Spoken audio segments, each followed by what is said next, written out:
Good morning, YouTubers. So, we're gonna try to one take this one.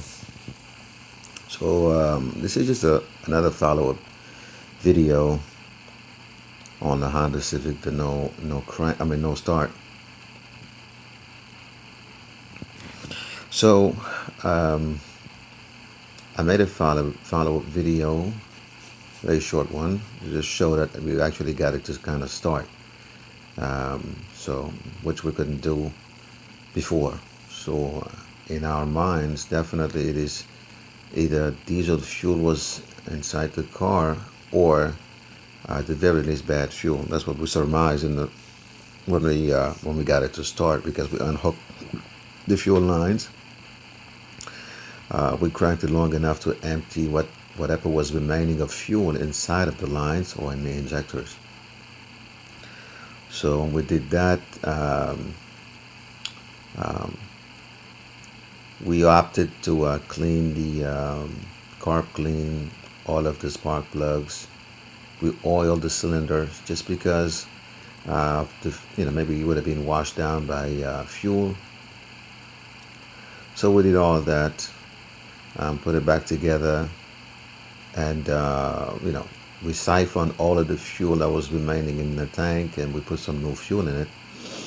We started it, and it started the first time, and it ran. Okay.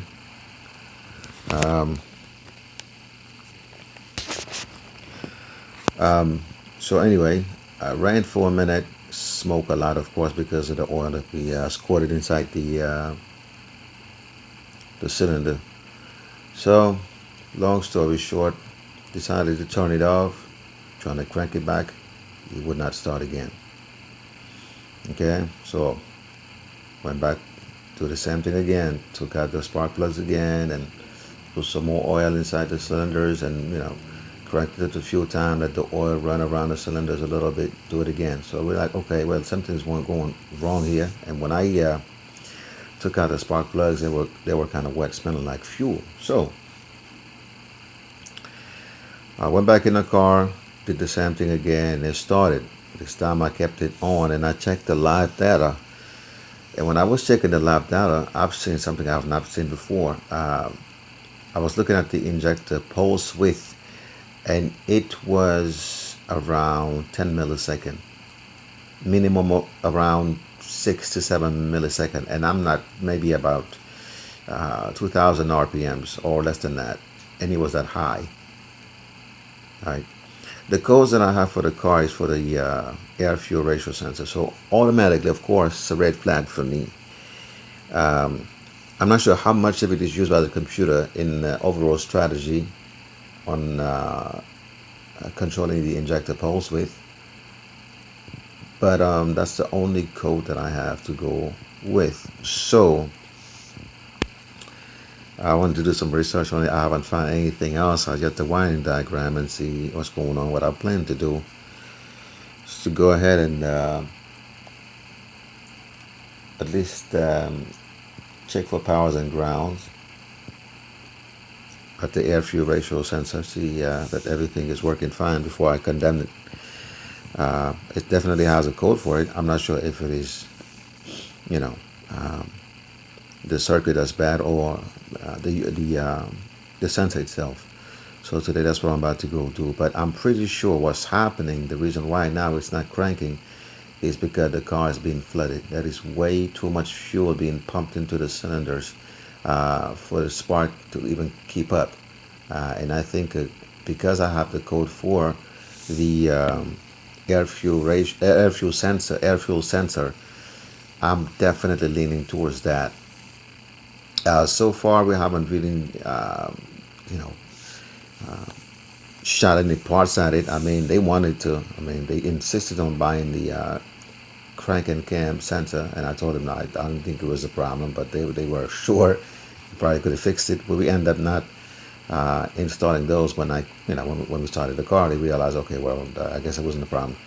So yeah, I think what's going on right now is the engine is being flooded.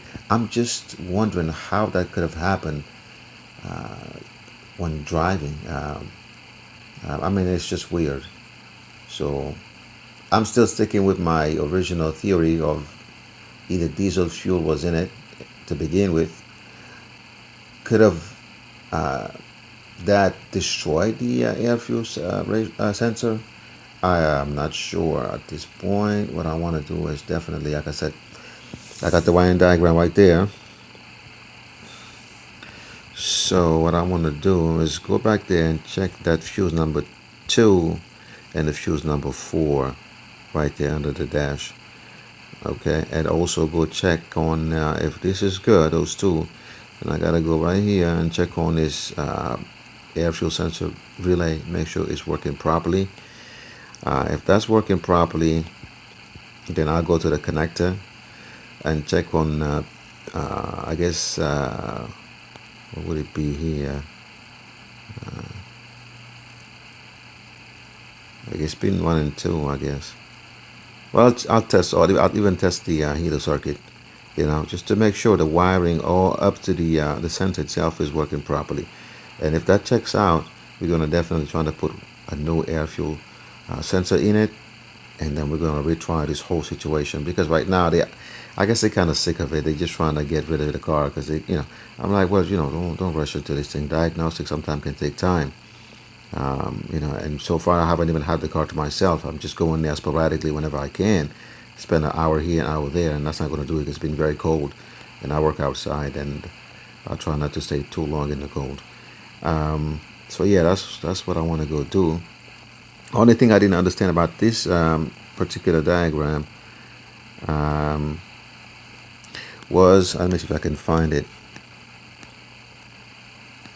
There is this thing called the ELD. I think it's the load detector or something like that. If I can find that diagram, I think it was the first or second diagram. Anyway, that's right there. This is the diagram with the ELD, as you can see right there. Right. So since it's one of the inputs that the PCM is using for that, is it related to injector pulse width? I'm not sure, but I see it. And also I think I'm gonna go and I don't have a code for it, by the way, so I'm not necessarily leaning towards that. Like it's not like a strong feeling there, but just because it's accessible, it's right there in engine bay, the relay for it. Just want to go and maybe anybody has an information about that. But yeah, that's what I'm thinking I'm gonna do today. Because that's an input, yes, but I don't have a code for it, so I'm not thinking it's going bad or something. But I definitely have a code for the air fuel sensor. I definitely have some evap codes. Yeah.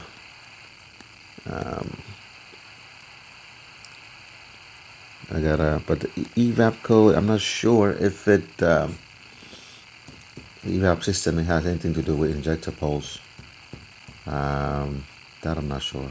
It may have something to do with injector pulse. Why would it?